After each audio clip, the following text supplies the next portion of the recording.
With Project Motor Racing just a few weeks away, the biggest question on everyone's mind, including mine, is will this game be good?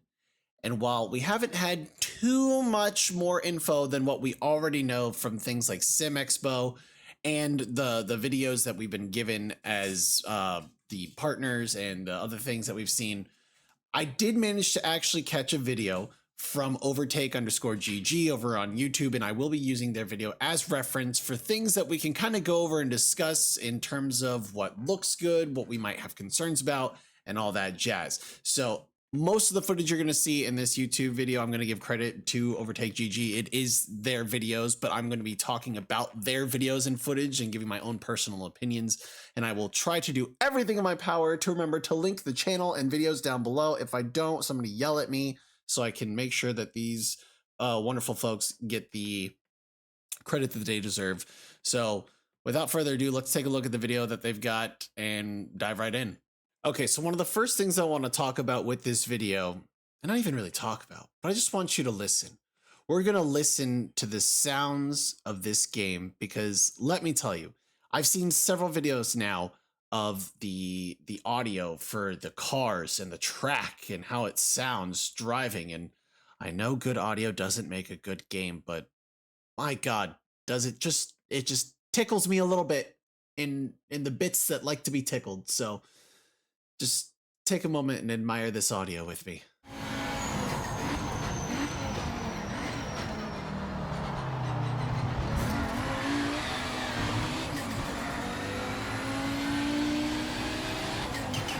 And there I can also mention the force feedback, which whistle. very credibly communicates the track surface and tire contact patch.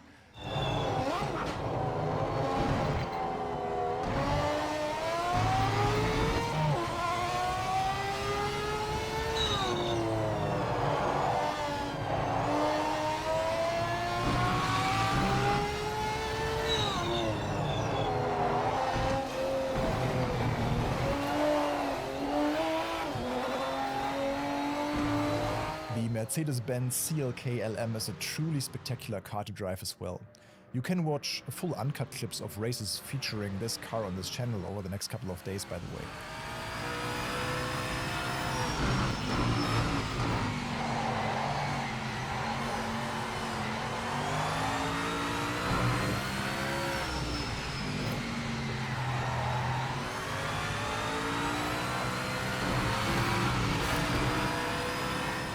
Also, we've been able to get a look at the Porsche 911 on the Nordschleife via footage sent to me by the Giants partner program.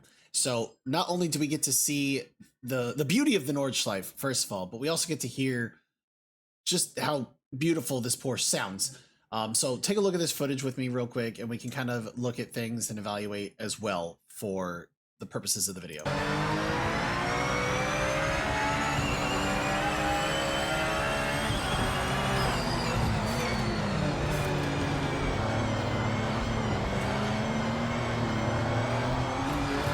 Again, I don't know what it is about that detail of just the debris flying at my face as I'm driving. I like it. It is aesthetically pleasing. It's thrilling. I don't know. Maybe I have a problem. Maybe there's something wrong with me. But also, if you notice right here on the dashboard, I know a lot of games, they have the lights on there for when you're supposed to like shift and stuff, but I like the way it's illuminated. The illumination for it looks really good. Like, take a look at how it glows. That looks great. I don't know if I've ever seen a game do that. So that looks pretty cool.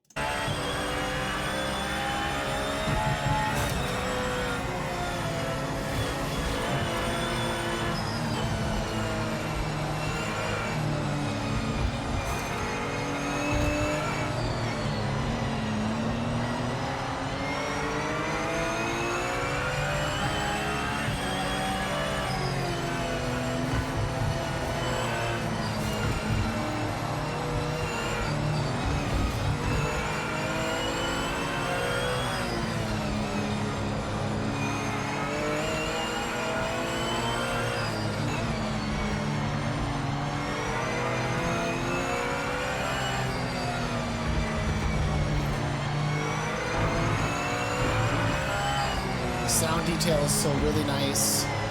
Even the detail on the track, I think, is really well done.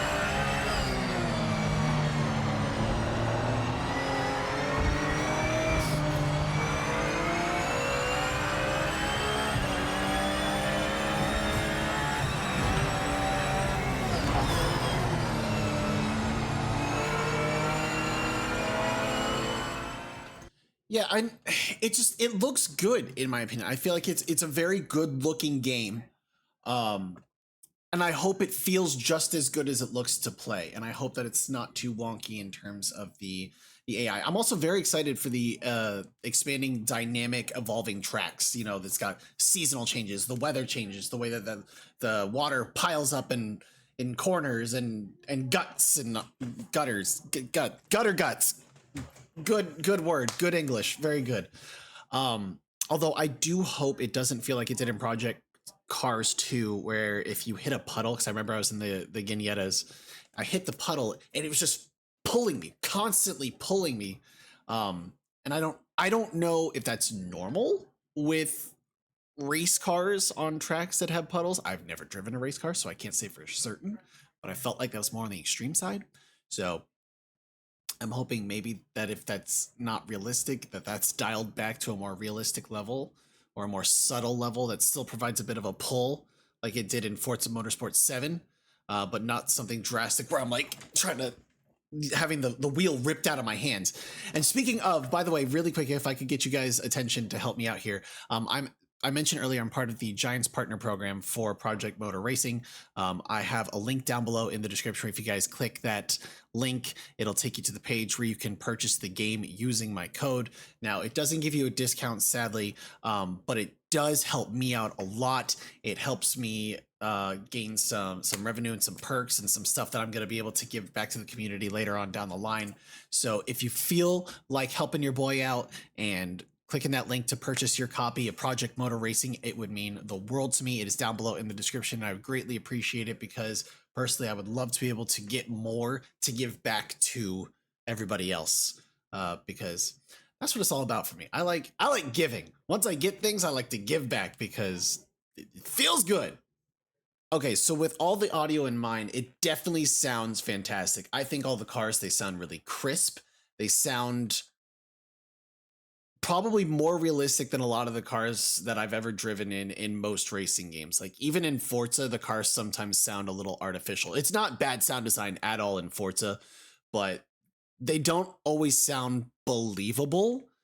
Le Mans Ultimate, the cars sound good, I think, from the outside, from the chase cam, but when you're on, I usually race on the hood cam. So the cars don't always sound the best from the hood cam, in my personal opinion. And, you know, don't come for me if I'm wrong. We all have our own personal opinions on how audio is. But I think like with these cars in the cockpits, oh, they sound amazing. And the sound of the curbs, the sound of the tires squealing, you know, you can hear when you're losing traction and when the tires are working really hard, and then there's even squealing of the brakes, and I think it all sounds really, really great. There's times when the debris is flying at you can hear it hit the cockpit and just rattle off like a that kind of sound design is just it's beautiful. And honestly, it kind of makes me want to make sure that when I play the game that I'm actually racing in the cockpit versus the hood cam, because even inside the cockpit, if we take a look, like right here, this is the Mercedes, it looks really good and detailed and nice. And I know some other racing games also do the same thing, but it's so pretty. And then being inside, it sounds prettier. So like it's a double whammy of pretty. Why wouldn't I want to be in the car? And then also we could talk about the environments too, because if you take a look at some of the racing that we get here, let me mute the sound.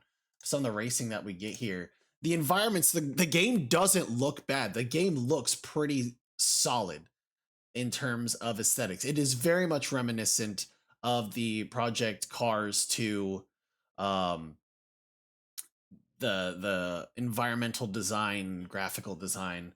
And so what this gentleman right here was talking about was what the footage you're seeing is not from Sim Expo. He actually got to try a more finalized hands-on version of Project Motor Racing down the line. And he talks about how the handling for a lot of the older generation cars is really, really good. It's very rewarding. You can tell when you're doing something wrong with the cars and that they're a lot of fun. As he described on the Sebring race, you know, with the fat turbo, you can hear the whistle of the turbo from that Audi, and it is it's great. I'm not gonna lie. It sounds oh my god, advertisements. Why? Nobody cares. I mean, we have to care because money, but still. It's just great. And like we've got Monza here. Monza looks really great here. It looks a lot better than it does in Le Mans Ultimate. I don't know what it is about Le Mans Ultimate. Like, it's a great racing sim. I have a lot of fun in Le Mans Ultimate, but just the track detail feels very bland for me. It feels very blasé, if you will. But that doesn't make it a bad game. I still very much enjoy Le Mans Ultimate, even though there are people in the lobbies who clearly don't know how to drive and have racecraft quite often, and I find myself on the receiving end of the absolute stupidity of some of the drivers. You know who you are if you're watching this video. But all of that aside, the tracks look great. I'm happy to hear, at least from their perspective, that the handling and force feedback feels very good for a lot of the cars. However, one of the bigger concerns that I had was later on in the video, he actually talks about the GT3 cars and the hypercars, the LMDH cars, and he says that the handling for those is still not quite where he feels it should be. And he did get a chance to speak to members of the team. They said that that is still something that they are working on and is still considered a work in progress. And I'm very much hoping that it's refined by the time the game drops, because while I have such an appreciation for the older racing series, of course your boy wants to hop in on the hypercars, the LMPs, the GT3s. Those are my favorite. The LMP2s, if the LMP2s can feel even better than they do in Le Mans Ultimate, I will be so happy. So happy, because I feel like there's a bunch of you, if you've played Le Mans Ultimate and you know what I'm talking about, it feels like those cars are so incredibly difficult to drive. Like, and I'm going to use Forza again, and I know some of you guys, there are some people out there who think that Forza is not a real sim, and to some degree, I will agree with you. Not fully, but to some degree, I'll agree with you. But you know, when I'm driving an LMP2 in Forza, I still feel like I can have control over the car. I feel like I don't have to worry about my braking points spinning out, all that jazz. It feels like it is much more stable and controllable than it does in Le Mans Ultimate, where, you know, you have to really watch. By the time you drop to second gear in an LMP2 or a hypercar, you got to make sure you're not braking too hard, or your wheels are going to lock. And then if you accelerate too quickly out of that corner, even just a tiny bit, you're spinning. It's like it's over. And it's so hard to catch when the car is going to start spinning. And by the time it starts going around, it's too late to save it. I don't think I've ever been able to save an LMP2 when I spin out exiting a corner. I can save it like half the time in a GT3, but an LMP2, no. So that is something that I definitely hope is worked on by the time the game releases and like more solid. But now we're going to talk about what I believe is the biggest concern, the AI. So we're actually kind of going to sit and listen to him talk about the AI, because as we all know, this game has been heavily marketed as well on the single player mode, the survival campaign. And that's something that a lot of people, you know, who may not want to be involved in the online community for a sim racer, but want a fantastic single player experience, not well functioning AI it's concerning. It doesn't bother me as much because I'll be living mostly online, but I will still absolutely be giving the single player mode a try, because why not? You know, I love single player racing. So let's take a look at that and see what they have to say about that. AI is likely the biggest area for improvement before release. It was very bare bones in the preview version. It's clear that it's more consistent with certain track and vehicle combinations, particularly in career mode it worked kinda well. Can be also quite challenging at level 100, however, There are also examples where it simply fails completely and the cars basically form a train and don't change positions at all. This is just one of my problems. To me it looks like the AI ignores cold tires. It probably doesn't use player physics one-to-one, but that then needs to be better masked. A lot of Project Motor Racing's appeal lies in its single player and career mode, but the game's enjoyment is likely to suffer if the AI isn't improved by then. So here's a clear warning for you guys. Wait for the release and the first reviews to see how the AI behaves in Project Motor Racing. I imagine. So already, I mean, it doesn't look like it would be bad. It does feel like it kind of sounds like, I don't know if some of you guys who have played Project Cars remember, but sometimes there's an inconsistency in the performance of the AI on certain difficulty levels. Like on some tracks, you can have the AI at 45 difficulty out of 100, and you may be able to finish. You're more than likely able to come out with a first place finish on that track. Let's say it's Monza, for instance, right? Then you go to Alton and you have the AI on 45 again, same class, you're in the same car, nothing has changed, but now the AI is just, oh my god, they're like a bat out of hell, and all of a sudden you're having such a hard time catching up. What are you doing, Popeye? Okay, good to know. You're having a harder time keeping up with the traffic and all that jazz. And so I'm hoping that there's more of a consistency in the performance of the AI, where if I set the AI to 45, it is going to be linear and consistent across the board. But also, the AI not even really competing with each other for positioning, and like doing, like he said, just getting in kind of like a train and following each other and not change position around the track. That's kind of boring, and I'm hoping that that's something that gets tweaked and worked out too, because I would love to see the AI not only competing with me but competing with each other, and having more aggression. And I don't know if it's a realistic hope, but do you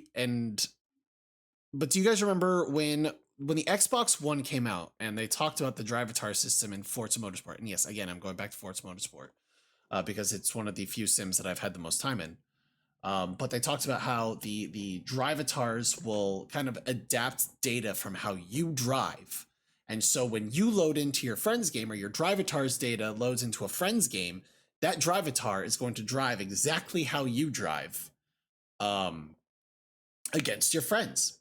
I think that would be sick. I think if that is a type of AI system that could be implemented into this game, where, um, you know, if it loads my friend's data into random cars, or random players' data, driving data into cars, and then it reads off of that how they drive and their styles, or maybe something along those lines. Like, I know that's a little more complex than, it's easier said than done. But I think that would be a really cool and unique thing, because then it adds such a wide variety of how the cars you're competing against will react and race on varying levels of difficulty, and it could be a lot of fun.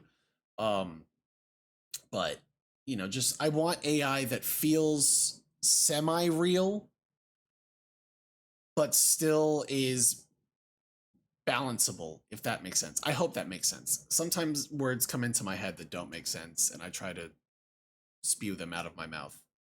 And yeah. So overall,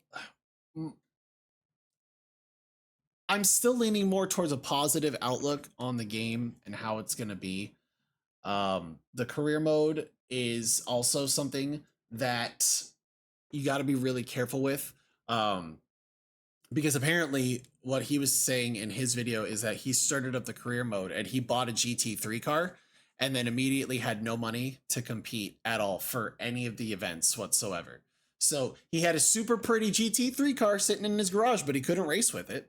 So he ended up having to, I think he sold the GT3 car and ended up downgrading to a lower class, like a GT4 class. And then he could buy his way into events from there. Oh, that's your leg on the floor. Okay. And so, I guess the word of warning is, if you want to start off GT3 right away in the career mode, good luck, because, you're going to have a budget when you start off in the career mode. And the more than likely scenario is you're going to start off in like the Mazda Cup class, maybe the Porsche class or the GT4 class, and that's where you're going to start. And you're going to have to make sure that you're managing your money, you're winning your races. There's also apparently there's some type of mode or modifier that you can add to it where um, when you damage your car, you have to pay for the repairs out of your own pocket. But there's also, I think, a modifier. It's called the aggressor or whatever, where you don't have to pay for any damages to your car because you know damn well that you're just going to sit there and drive aggressively and ram into people. And if that's what makes you feel great, keep it a single player. Don't bring that to multiplayer. I cannot stand people who decide to ruin other people's races by wrecking into them and being awful. Um, so here is kind of like a little rundown text wise of what you can do in your career mode, an explanation of how it works and all that jazz. If you want to read through all that, pause the video. But overall, I'm still very optimistic about the game. I'm very hopeful for it, and I will be putting out content on this game. I may have a surprise for you guys on the 21st of November. So if you're interested in anything that I have to say about this game and my thoughts about it, you'll want to make sure that you subscribe and keep an eye on this channel for the 21st, because my current plans are I'm going to be doing kind of like a single player playthrough of the game where I do several races and I get a feel for it and I give my feedback on like what I like about it, what I might not like about it. I'm then going to do a multiplayer experience where, I kind of show you guys the process of getting the license that's talked about in the multiplayer to get your starting class for multiplayer, and then just what lobbies are like and how it feels and how other players seem to be playing. Like, is it a cluster bomb like it is in a Forza lobby, or is it a little more respectful like it is in maybe like an upper level Le Mans Ultimate lobby, or apparently Race Room? Apparently Race Room has really respectful lobbies, and I'm considering trying out Race Room at some point too. So that's a video that you guys are going to see. And then of course I'm going to be doing an obligatory endurance race against AI. And if I can have a private lobby with AI with my friends, I want to do that, because I have several buddies who are very interested in doing endurance races with me from the corridors of my mind when I can't compete in things like Le Mans Ultimate's 8-hour races or whatever. I like to do little like 2 to 3 hour endurance race stints with my buddies. And so if we can have AI in a private lobby, that would also be fan-frickin-tastic. But I guess time will tell. And overall, I'm still very much optimistic for this game. I'm hoping things get worked out. And I personally don't even mind that if on day one, there's still a couple things that need tweaks that aren't perfect, but they get perfected down the line. That's okay with me. I know some people expect a perfect product on day one. And while not everything can be perfect, I still think it's important to remember that we sim race or play video games in general for the love of what we do. It is an art form. It is something that makes us happy. It does not dictate every moment of our lives, even though some of us get paid to do it. I'm not there yet. Hopefully one day. But it's just important to remember that if something's not perfect right off the bat, as long as it is not an absolute far cry from the product that is promised, I think it's important to have grace with it and give it time to be finalized into what it is or what it should be. And then if it's still not what it was supposed to be, then you can be mad about it. Then I understand that. But I don't know. I'm more easy to please. I'm a very forgiving, easy to please person. I've learned a lot of patience over the years. It took a long time to get there. I digress. Anyways, if you guys are excited about the game, let me know what you're excited about. Let me know what your concerns are with this game, because it's totally okay to have concerns, and tell me what you're excited for and all that jazz. I want to know. Leave it down below in the comments. If you guys enjoyed this video, please make sure you give it a thumbs up and you hit that subscribe button. Come catch me play this game and many others live on Twitch at twitch.tv/KillTheHorizon. When I'm not streaming here, I'm streaming over there. And it's not always racing games. Sometimes it's spooky games and sometimes it's just random crap. And then last but not least, I do have other channels as well. I've got a horror channel and a variety channel down below in the description. Thank you guys so much for your support. I can't wait to see you guys out on the track at Project Motor Racing. But until then, be good to each other. I'll see you guys in the next video.